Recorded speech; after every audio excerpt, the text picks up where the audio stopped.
Bienvenue à notre émission La simplicité de l'Évangile, une émission de la chaîne Histoire sacrée qui est partenaire à la guérison intérieure.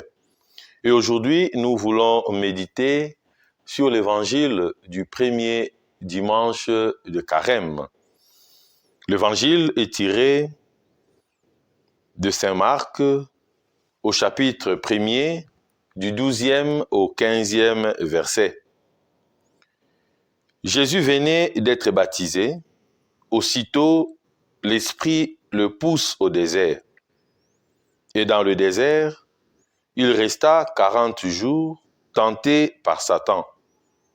Il vivait parmi les bêtes sauvages, et les anges le servaient. Après l'arrestation de Jean-Baptiste, Jésus partit pour la Galilée, proclamer la bonne nouvelle de Dieu. Il disait, « Les temps sont accomplis, le règne de Dieu est tout proche, convertissez-vous et croyez à la bonne nouvelle. » Bien-aimés dans le Christ, depuis hier, nous avons commencé le temps de Carême avec le mercredi des cendres. Nous nous préparons à marcher avec le Christ sur ces chemins de pénitence, sur ces chemins d'offrande, sur ces chemins de prière et sur ces chemins de jeûne. Nous comprenons clairement que pendant cette période, nous voulons vivre la souffrance, la passion, la mort et la résurrection du Christ. Mais pour arriver à cette résurrection, nous avons besoin de l'Esprit Saint. Nous avons besoin de la prière, nous avons besoin de la présence de Dieu pour lutter contre Satan, pour lutter contre la tentation. Nous sommes tentés au quotidien, nous sommes tentés dans notre vie et parfois nous sommes poussés à faire le mal. Et cette tentation, quand nous cédons, nous fait tomber encore plus bas. Comme j'ai toujours dit, Satan est très impoli. Il est capable de nous humilier. Il est capable de nous rendre inutiles. Voilà pourquoi, à l'instar de Jésus, étant au désert pendant ces 40 jours, nous sommes invités à rester persévérants dans la prière. Rester persévérant dans la prière signifie ne pas être distrait. Rester persévérant dans la prière signifie rester concentré. Et cette concentration, nous ne pouvons l'obtenir que du silence. Et vous comprenez que le désert, c'est aussi un lieu du silence, un lieu où il y a moins de bruit, un lieu où on peut s'entendre soi-même. On ne voit pas seulement la souffrance qu'il y a dans le désert, on ne voit pas seulement le manque d'eau qu'il y a dans le désert, on ne voit pas seulement le manque de nourriture, mais on voit aussi la présence de ces grands silences. Comme me disait encore quelqu'un, il n'y a que la musique qui peut écrire le silence. Mais voilà que la spiritualité aussi peut écrire le silence dans nos cœurs. En ces temps de carême, nous, comme chrétiens, nous avons 3 invitations fondamentales. Premièrement, c'est l'aumône. Nous devons apprendre à partager. Deuxièmement, c'est la prière. Nous devons apprendre à prier. Et troisièmement, c'est le jeûne. Apprendre à jeûner. Nous avons suivi l'évangile du mercredi des cendres, où le Christ nous invite à faire tout de façon discrète, à ne pas extérioriser tout ce que nous faisons, mais à pouvoir intérioriser ce que nous faisons, à ne pas passer en star pour faire le spectacle, mais le temps de carême, c'est aussi un temps qui nous permet de nous retirer en nous-mêmes pour écouter, c'est Dieu qui veut nous parler. Nous retirer en nous-mêmes pour savoir ce que nous faisons de bien et de mauvais. Nous passons parfois beaucoup de temps à condamner les autres. Nous pensons que le mal vient de l'extérieur. Nous pensons que le mal vient des autres. Mais Jésus le dit clairement dans les évangiles. Ce n'est pas ce qui entre dans l'homme qui rend l'homme impur, mais c'est tout ce qui sort du cœur de l'homme qui rend l'homme impur. Et voilà, pendant ces temps de carême, nous devons apprendre à soigner ce qui sort de notre cœur. La tentation est extérieure à nous. Nous pouvons être tentés, mais c'est la réponse à cette tentation qui peut nous conduire au péché. Ce n'est pas parce que je suis tenté que je dois nécessairement pécher, mais c'est ma réaction qui peut faire que je me retrouve au niveau du péché. Mais comment lutter contre cette tentation? Pour lutter contre cette tentation, nous avons besoin de la parole de Dieu. La parole de Dieu. Parce que même Satan, quand il vient vers nous pour nous tenter, il utilise la parole de Dieu. Il a été dit, il a été dit. Et si nous ne sommes pas cultivés spirituellement, si nous n'avons pas accès à cette intelligence spirituelle, nous serons toujours butés à ces problèmes. Nous aurons l'impression que notre Dieu nous a trompés, que nous ne sommes pas suffisamment informés, que nous ne sommes pas cultivés. Et c'est là où nous dirons que le manque de connaissances, l'ignorance est plus cruelle que le sida. Nous devons aujourd'hui apprendre à intérioriser la parole de Dieu. Nous devons aujourd'hui comprendre que le règne de Dieu est tout proche de nous. Et comme le règne de Dieu est tout proche de nous, tout ce que nous pouvons faire, c'est de nous convertir. Convertissez-vous et croyez à la bonne nouvelle. Nous sommes invités à la conversion. Changez nos cœurs. Acceptez ce que nous sommes. Ne pas toujours envier ce qui se passe chez les autres, mais développer ce qu'il y a en moi. Changer mon cœur, c'est refuser les péchés. Changer mon cœur, c'est dire que je ferai le bien. Donc chacun de nous, pendant ce temps de carême, a cette possibilité de prendre une option, de se dire, voilà ce que moi je vais faire pendant ce temps de carême. Voilà l'effort que je ferai pendant ce temps de carême. Cet effort qui ne se limitera pas seulement au temps de carême, mais cet effort qui sera perpétuel, parce que c'est cet effort qui nous conduira vers la vérité, cet effort qui nous conduira vers la résurrection. Voilà ces petits partages que je pourrais faire avec vous, que j'ai fait avec vous. Et je ne sais pas si Faustin ou encore Marie-Pauline, que je salue. Bonjour Marie-Pauline. Bonjour Faustin. Voilà. Merci beaucoup. Alors, je ne sais pas si vous avez une ou deux questions qui pourront aider à pouvoir approfondir cette parole de Dieu. Alors, merci Père de me passer la parole. Vous nous avez, depuis hier, au mercredi décembre, donné les explications concernant les trois piliers du temps de carême, que sont la prière, l'aumône et le jeûne. Alors, je voudrais, d'une manière simple et concrète, si vous pouvez nous donner des pistes, parce que beaucoup se posent des questions. Alors, chez nous les chrétiens, comment est-ce qu'il faut jeûner? Alors, le jeûne, comment est-ce qu'il faut le faire, le jeûne chrétien? Ça se passe comment? Nous voyons nos frères musulmans, comment ça se passe chez eux. Mais chez nous, le jeûne, c'est quoi? Qu'est-ce que ça signifie? Très exactement, d'une manière simple, c'est la simplicité de l'évangile. Et aussi, l'aumône, le sens que nous devons donner véritablement au partage pendant ce temps de carême. Merci Faustin pour ta question, qui est vraiment une question importante en ce temps de carême. Et vous devez comprendre de façon simple, jeûner, c'est privé. C'est privé de quelque chose. C'est l'abnégation. C'est accepter de souffrir quelque part. Et on gêne avec ce qu'on aime. Je me rappelle encore, j'étais très jeune, j'avais 14 ans ou 15 ans. Il y avait un père jésuite, le père André Follon, qui était mon accompagnateur spirituel. Pendant le temps de carême, je lui ai posé la question, Père Follon, comment je peux jeûner? Qu'est-ce que je dois faire? Il me dit, qu'est-ce que tu aimes le plus? Je dis, j'aime les arachides. Il me dit, bon, ok, tu vas aller à l'école demain, tu vas acheter les arachides et tu vas donner à tes amis. Toi, tu ne vas pas manger. Il dit, c'est ça, jeûner. C'est priver de quelque chose pour les autres. Ce n'est pas se priver de quelque chose pour se montrer plus fort. Il y a certains, ils disent, moi je jeûne même pendant 40 jours. Mais quel est le produit de ce jeûne? Le jeûne doit avoir un produit spirituel, matériel et palpable. Si je dis, je ne vais pas boire pendant le temps de carême, c'est-à-dire cet argent que je devais utiliser pour boire, je dois donner cet argent aux pauvres. Si je dis, je ne vais pas acheter de nouveaux habits pendant le temps de carême, c'est-à-dire cet argent qui devait me servir à acheter les habits, je dois prendre cet argent habiller les pauvres. Mais si je garde mon argent, le temps de jeûne, le temps de carême devient un moment d'économie. Je garde mon argent pour que je puisse bien fêter Pâques. Ça, ce n'est plus le jeûne. Ça, ce n'est plus le jeûne. Nous jeûnons, c'est-à-dire nous nous désapproprions de quelque chose, nous nous abandonnons, nous nous négligeons, entre parenthèses, pour que les autres puissent aussi retrouver la vie. Ma vie, nul ne la prend, mais c'est moi qui la donne. Donc le jeûne est obligatoire, je dirais, pas seulement pour les chrétiens, pour tout être humain.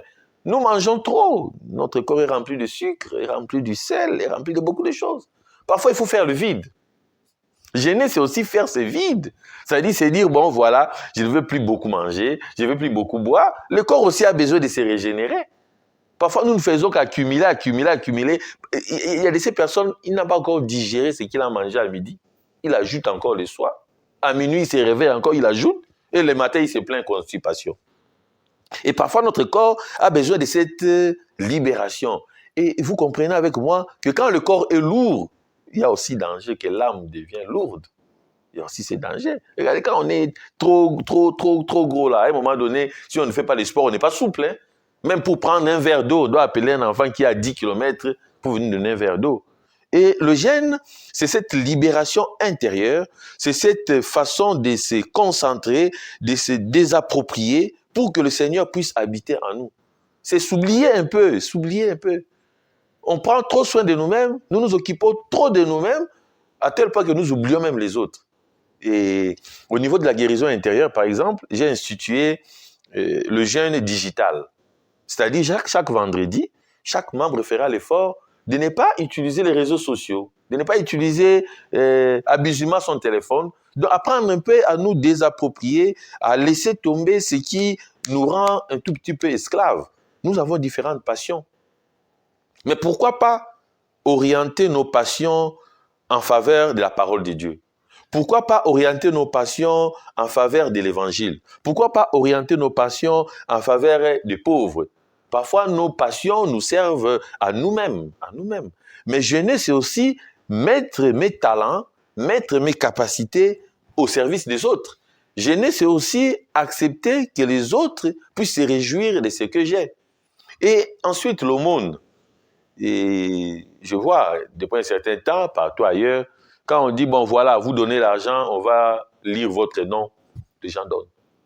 L'aumône devient un spectacle. C'est-à-dire, on donne l'aumône pour se faire voir. Que je sois aussi compté parmi les riches.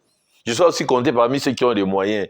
Et l'aumône a perdu plutôt le sens de la discrétion. Ça devient spectaculaire. Je pense que ce temps de carême doit nous interpeller. Que ce soit nous les prêtres, les laïcs, nous tous qui prions, tous qui sommes croyants, à comprendre que le monde a ce côté discret. Le monde a ce côté de l'effacement. Comme je donne l'exemple dernièrement, il y a une dame qui offre une chemise en pagne à un prêtre. Et voilà, 2 semaines après, le prêtre porte la chemise en train de passer. La dame dit à ses amis, « Oh, le prêtre est beau aujourd'hui, hein? Il est très beau. » Ils ont dit oui. Elle dit oui. C'est moi qui lui ai acheté cette chemise. Ça lui va très bien. Ça c'est pas le monde. Aujourd'hui, le Seigneur, à travers ce temps de carême, en nous invitant à la prière, je pense que ce temps nous invite aussi à la discrétion. Et la Vierge Marie est vraiment le modèle de la discrétion. On dit, elle gardait tout dans son cœur. Ce que la main droite donne, la main gauche ne doit pas voir. Ce que Faustin m'a donné, Pauline ne doit pas être au courant. Cela se fait dans la discrétion. Et de cette façon, on va limiter beaucoup de dégâts.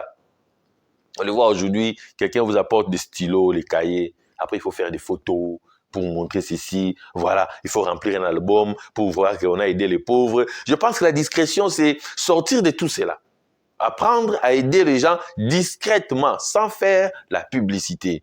Et le temps de carême, c'est vraiment le moment approprié pour vivre cette discrétion, le moment approprié pour vivre dans la sainteté. C'est Dieu seul qui va nous récompenser. Hein? Le bien plutôt ne pourrit jamais. Voilà ce que je peux te répondre, mon frère Faustin. Je ne sais pas si Marie-Pauline a une question. Merci mon père de me passer aussi la parole.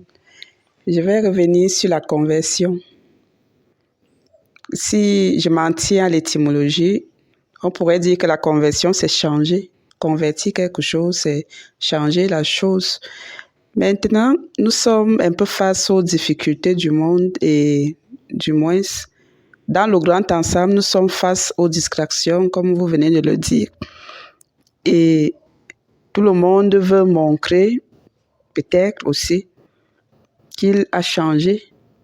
Mais est-ce qu'on pourrait dire que la personne s'est convertie?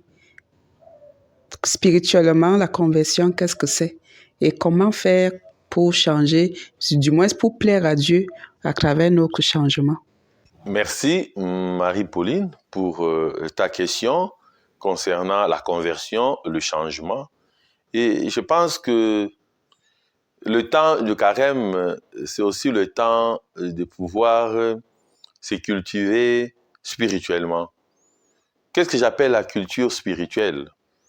La culture spirituelle, c'est chercher à savoir ce que Dieu veut pour moi, ce que Dieu veut pour nous. Dieu nous a créés à son image, comme le dit notre chaîne Histoire sacrée. Chacun de nous est une histoire sacrée. Et ici, je vais prendre un peu les mots du père Abel Nsolo, lors de son intervention sur Marie, Mère de Dieu, le 1er janvier. Vous pouvez suivre cette vidéo sur Histoire sacrée. Il disait, Dieu nous a fait, nous nous sommes défaits et le Christ vient nous refaire. Et je pouvais emprunter ces mots pour dire que à la création, au commencement, nous étions parfaits. Dieu nous a créés à son image, à sa ressemblance, pour que nous soyons comme lui. Mais voilà que par notre orgueil, par notre recherche d'honneur, par notre recherche de plaisir, par notre égoïsme, par nos soifs exagérées, par nos ambitions, nous avons perdu cette valeur. Nous nous sommes défaits. Et le Christ vient maintenant pour nous refaire. Voilà pourquoi lui-même nous dit aujourd'hui, convertissez-vous et croyez à la bonne nouvelle. Se convertir, c'est croire en Jésus, c'est croire en Dieu, c'est accepter de faire le bien, c'est d'abandonner le péché. Et qu'est-ce qui nous donne, qu'est-ce que nous avons comme schéma pour faire ce bien? L'Église nous propose les commandements, nous avons les sacrements, nous avons la liturgie, nous avons tout ce que l'Église nous propose, notre mère, pour que nous puissions cheminer vers la perfection. Mais parfois, nous refusons tout cela. J'ai vu même hier, il y a de ces personnes qui ne viennent même pas à la messe du mercredi des cendres, mais elles viennent à la fin pour avoir la cendre, simplement. Et parfois, quand vous donnez la cendre avant, il y a des gens qui sortent sans même avoir la bénédiction finale du prêtre. Ce qui compte pour elles plutôt, c'est avoir la cendre.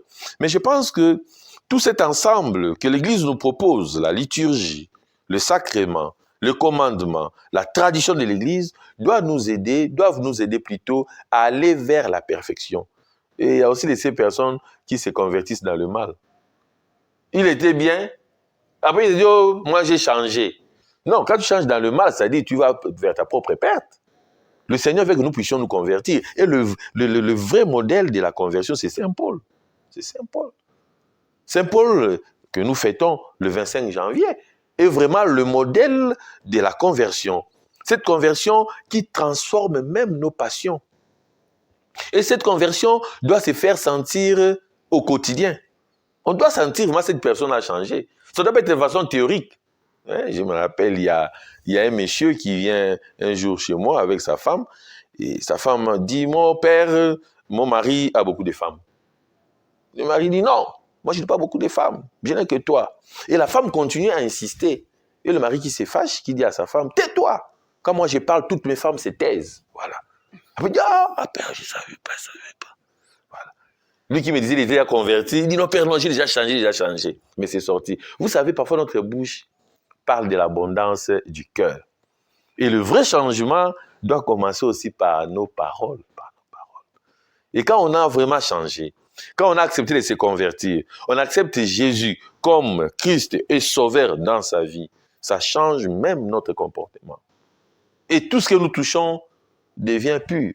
Tout ce que nous touchons devient parfait. Vous voyez, c'est mal l'exemple de Jésus lui-même. Partout où il marchait, il faisait le bien. Il y a des gens qui cherchaient ne fût-ce qu'à toucher ses habits pour avoir la guérison. Est-ce que nous, aujourd'hui, des gens peuvent toucher nos habits pour avoir la guérison? Parfois, ce sera que c'est des infections encore. infections. Mais or, nous devons purifier les autres. En ce temps de carême, la conversion est vraiment un mot d'ordre. Se convertir et croire à la bonne nouvelle. Changer. Chacun de nous se connaît. Chacun de nous se connaît. Parfois, nous faisons simplement semblant. Et ce qui est bizarre dans tout cela, c'est que on sait qu'on agit mal. On sait qu'on est méchant. On sait qu'on est mauvais. Mais on refuse d'accepter ce que l'on est. C'est pourquoi Jésus, aujourd'hui, dans l'Évangile, nous a dit celui qui veut être à ma suite, il n'a qu'à porter sa croix de chaque jour. Chaque jour. Pendant l'adoration, j'ai parlé de cela. C'est pour dire que parfois, nous refusons de nous convertir, nous refusons de changer et nous passons le temps à accuser les autres. À dire non, c'est tel qui n'a pas fait ceci, c'est tel qui n'a pas fait cela. Mais le temps de carême, c'est un temps d'introspection où chacun doit faire un examen de conscience dans le silence du désert. Cet examen de conscience sera éclairé par ces soleils qui frappent au désert. Éclairé pour que nous puissions avoir un bon discernement, prendre des bonnes décisions. Oui, je vais aller dans le sens de Marie-Pauline concernant la conversion. Vous voyez, le moment de carême, c'est justement l'opportunité qui nous est donnée pour changer nos mauvaises habitudes. Mais vraiment, mon père, sans vous mentir, tout se passe comme si on prenait nos défauts de tous les jours, qu'on mettait dans le placard pendant 40 jours de carême, et puis quand le carême passe, on revient encore rechercher tout ce qui est... chacun a un talon d'Achille, comme on dit. Alors, c'est le moment justement, sachant que voilà, c'est que moi je me connais, chacun se connaît comme vous l'avez dit, et vraiment, comment faire pour vraiment jeter hors de portée, si je peux dire ainsi, tous nos défauts, c'est-à-dire toutes ces choses-là qui gangrènent nos vies, c'est-à-dire pour véritablement changer et être une nouvelle personne après le temps de carême. Parce que ça ne sert à rien de retomber encore dans les mêmes travers, dans les mêmes défauts, comme si on avait juste gardé pour reprendre après. Ok, merci Faustin pour cette observation. Et je te dirais, il n'y a pas de vie spirituelle sans le sens du péché. Seule la personne qui a vraiment soif qui peut reconnaître la saveur de l'eau. Seule la personne qui a faim, qui reconnaît avoir faim, qui peut aussi reconnaître le goût et la valeur de la nourriture. Seule une personne qui se reconnaît pécheur peut reconnaître la valeur et la grandeur du pardon. En commençant le carême, nous avons besoin de ce pardon. Ce pardon de la part de Dieu. On le dit clairement, une faute avouée est à moitié pardonnée. Nous, comme chrétiens, nous devons apprendre à avouer nos fautes. Et cela demande beaucoup d'humilité et de simplicité. Quand on n'est pas humble, quand on n'est pas simple, quand on ne reconnaît pas ce que l'on est, justement, on tombe à ce que tu viens de souligner, on prendra son péché, on va garder quelque part dans le placard ou bien sous les lits pour récupérer après le carême. Et là, ça ne va pas.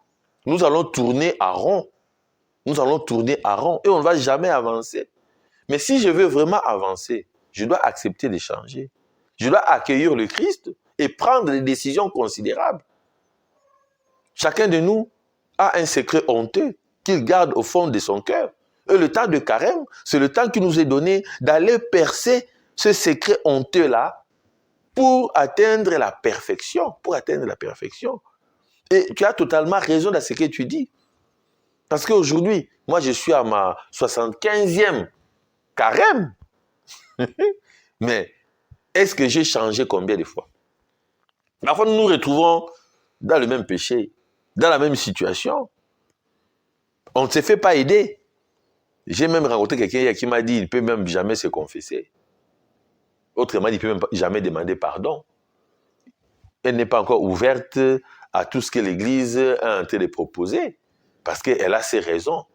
On peut avoir ses raisons, c'est vrai, mais je pense que le Seigneur, à travers l'Église, à travers le sacrement, nous donne tous les moyens considérables pour atteindre cette perfection. Nous avons des activités, nous avons des conférences, nous avons ceci, cela. Vous verrez même dans les forats, quand vous postez la parole de Dieu, peu sont des personnes qui vont transférer aux autres. Hein. Mais quand ce sont des choses qui n'ont pas beaucoup de valeur, des choses qui ne sont même pas importantes, tu verras transférer plusieurs fois.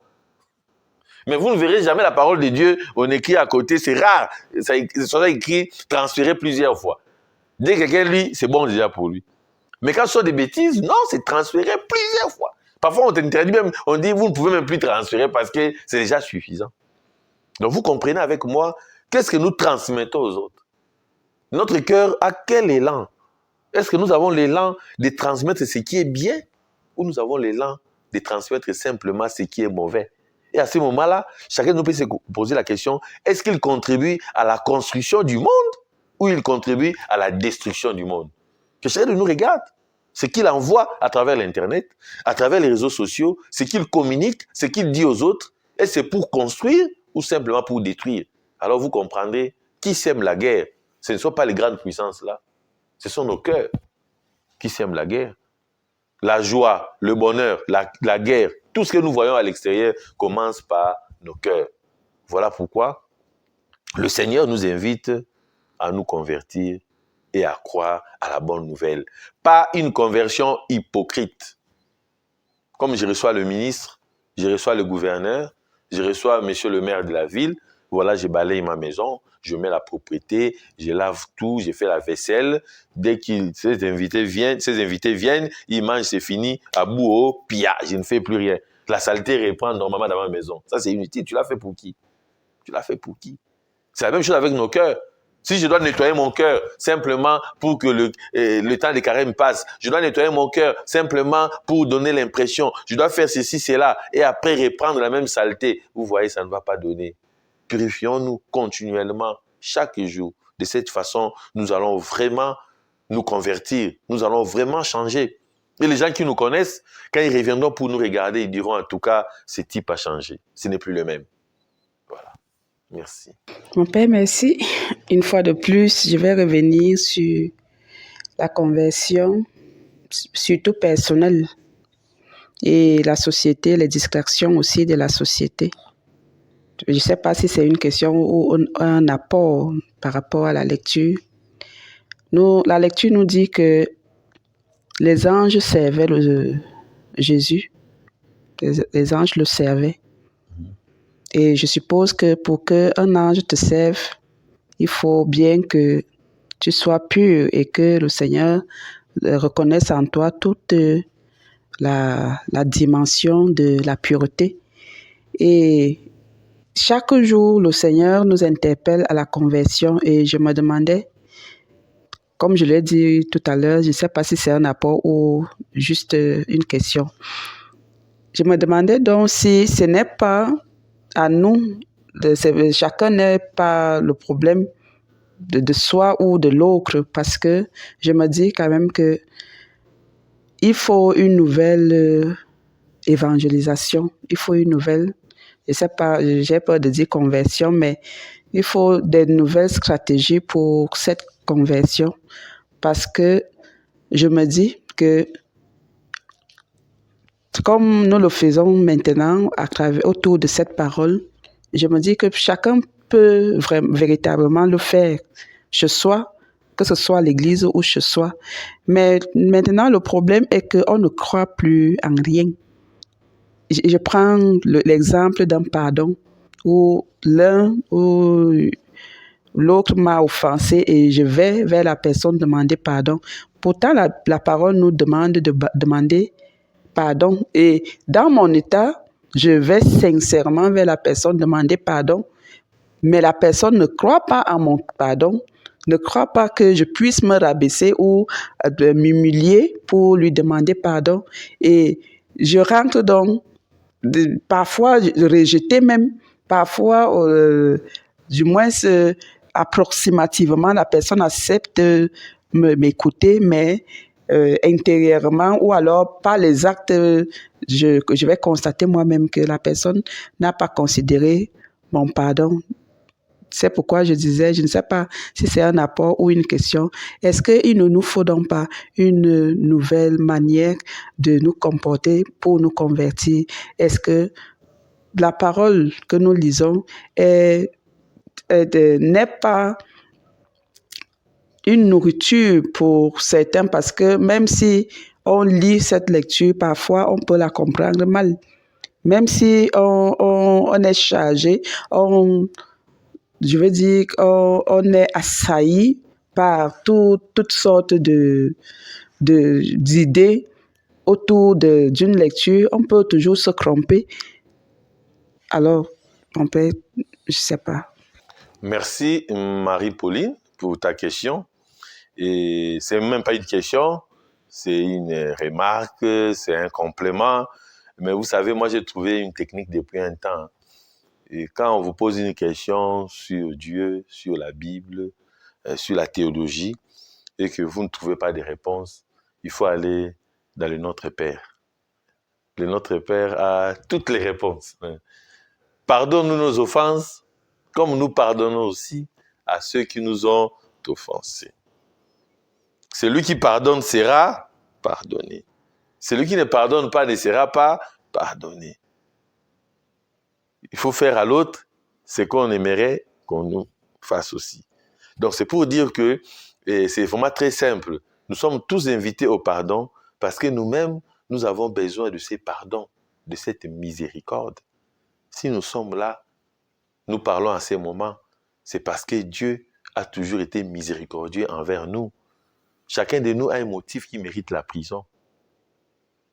Mais si nous sommes là, c'est parce que Dieu veut que nous soyons là. Je pense que, parlant de ton pardon, nous devons même aller plus loin, même vers la tolérance.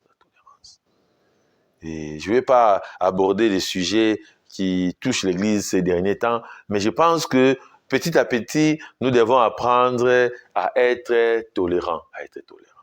Parce que le manque de tolérance peut vraiment cacher une hypocrisie. Parce que moi, j'ai fait un constat. Quand tu vois quelqu'un dur avec l'argent, c'est un voleur. Quand tu vois dur, ça dit dur avec l'argent. Même 200, ça ne peut pas sortir. C'est un voleur. Quand tu vois quelqu'un dur avec la nourriture, c'est un glouton. C'est-à-dire, le plus souvent, on tombe, on peut même donner l'image de ce que l'on est par rapport à sa façon d'agir. Voilà pourquoi nous devons être tolérants parfois. Être tolérants. Dire que ce que l'autre a fait, je ne sais pas pourquoi il l'a fait. Dans quel contexte il l'a fait. Qu'est-ce qui l'a poussé à faire cela? Et ça nous donne un cœur miséricordieux. Et ce temps de carême, c'est le temps de la miséricorde. Pas seulement la miséricorde de Dieu envers nous, mais la miséricorde de Dieu envers les autres. Nous devons être miséricordieux. Quand tu aimes quelqu'un, quand tu pardonnes une personne, cette personne peut facilement changer. Mais attention, il y a un bémol. Attention. Il y a des gens, excusez-moi, je ne doute pas de la conversion de qui que ce soit, mais il y a des gens, on nous disait métaphysique, qui ne vont plus changer. Parce que Satan a une intelligence intuitive, il sait exactement ce qu'il fait. Alors nous, comme chrétiens, nous devons éviter de devenir Satan. Parce que quand on lit cet évangile, on dit les anges de Dieu le servaient. Satan l'a quitté. Il y a une séparation. Satan quitte Jésus, mais ce sont les anges qui viennent le servir. Alors pendant cette date de carême, c'est le moment de réfléchir. Est-ce que je suis un ange de Dieu pour me mettre à côté de Jésus pour le servir, ou bien je suis Satan qui part? Satan, c'est à ses disciples. Est-ce que dans mon comportement, je n'ai pas tellement exagéré que je suis devenu disciple de Satan? Au lieu de me convertir, quand les autres viennent chez moi, je cherche maintenant plutôt à les séduire pour qu'ils restent dans mon trou. C'est comme dans l'eau, non, ma soeur. Quand vous tombez, vous noyez à deux, là. Tu vois quelqu'un qui est en train de noyer, te tenir au pied. Tu fais quoi? Tu enlèves le pied, non? Si tu laisses, vous partez vous deux, non? On nous a appris ça, non? Parce que nous, on apprenait à nager dans les étangs. On n'avait pas de grandes rivières à côté. Et quand on rentrait à la maison, on était tout blanc. Le corps était blanc. On nous disait, quand tu te noies là, vous êtes à 2. Quand l'autre te tient par le pied là, il faut vite te libérer. Sinon, vous partez à 2. Si tu tiens le 3e, vous partez à 3. Il y a des gens qui sont déjà noyés dans Satan. C'est-à-dire que même Jésus lui-même, quand c'était déjà trop, il a dit, hey, tu ne vas pas tenter le Fils de l'homme, ma soeur. On va voir ça dans la suite du carême. Il faut savoir dire non au péché. C'est ça ce qu'on appelle la prière d'autorité. Il faut savoir dire non. Même envers nous-mêmes, nous devons faire une prière d'autorité. Je sens une passion en moi qui n'est pas bonne. Faire une prière d'autorité pour me séparer de cette passion. C'est très important. Si je ne peux pas, je dois aller me faire aider par une personne supérieure à moi spirituellement pour m'en sortir. C'est très important. Que ce soit les couples, même les amis. Quand tu sens une tentation, une tendance là chez quelque part, tu vas voir ton ami, tu dis, mon cher, moi je risque de tomber là-bas, j'ai fait comment? Ceux qui sont mariés, vous allez voir votre mari ou votre femme, dire que non, en tout cas chérie, tu vois la dame qui vient souvent ici là, sans te mentir, je sens déjà la tendance et tu peux m'aider. Madame peut aller dire, bon, écoute, ne viens plus trop à la maison. Et comme je t'ai déjà dit à madame, toi-même, tu deviens déjà réticent. Parce qu'il ne faut pas que tu tombes maintenant, que madame va dire, tu voulais jouer avec moi. Ça devient compliqué. Donc, c'est très important. Il faut se faire aider.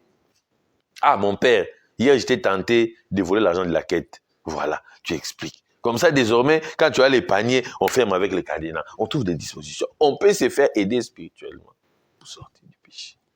Voilà ce que je pouvais vous dire. Voilà, nous sommes à la fin de notre partage. Nous vous disons un grand merci. Surtout, n'oubliez pas de vous abonner, de liker et de nous laisser un commentaire. Et toujours dans l'histoire sacrée, vous trouverez des méditations sur le carême. Notamment, vous allez trouver sur le chemin du carême avec le Père Prosper Njoli. Vous trouverez la méditation sur le chemin des croix. Et vous trouverez aussi la signification, le sens et l'historique du chemin de croix.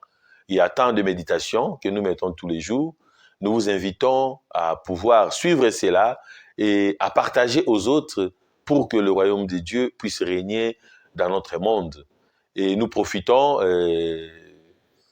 par cette occasion de saluer le Père Berthier Heyer. Je pense qu'il sera bien content aujourd'hui parce qu'il m'avait demandé d'être en habit liturgique. Et voilà, ça, c'est pour son plaisir. Donc, je lui dédie cette vidéo. Merci de nous permettre de dire un bonsoir à ceux qui nous écoutent, à tous ceux qui nous suivent. Nous vous saluons et nous vous disons bon carême. Je salue particulièrement tous les fidèles de notre paroisse. Et je vais aussi aller vers ma famille. Malgré l'éloignement, je vous salue, mon mari. Et vraiment bon temps de carême et que Dieu nous vienne en aide pour que nous soyons convertis. Bon temps de carême, bon temps de conversion à nos milliers d'abonnés qui nous suivent tous les jours à la simplicité de l'évangile. Je pense aussi à tous les paroissiens de Figuil, notamment les membres du conseil pastoral paroissial. Je n'oublie pas tous les choristes, tous ceux qui chantent la louange du Seigneur. Et je pense particulièrement à ma charmante épouse Sandrine et aussi à ma belle-sœur Esther. Que Dieu soit avec nous et nous accorde beaucoup de santé, beaucoup de joie et que nous puissions revenir à lui de tout notre cœur. Je salue aussi Esther et sans oublier Patricia, que le Seigneur leur accorde la guérison de l'âme et du corps. Et à vous tous, nos abonnés, nos amis, tous les membres de la guérison intérieure, et toute l'équipe de l'histoire sacrée, et nous vous disons au revoir et à la prochaine. Bye.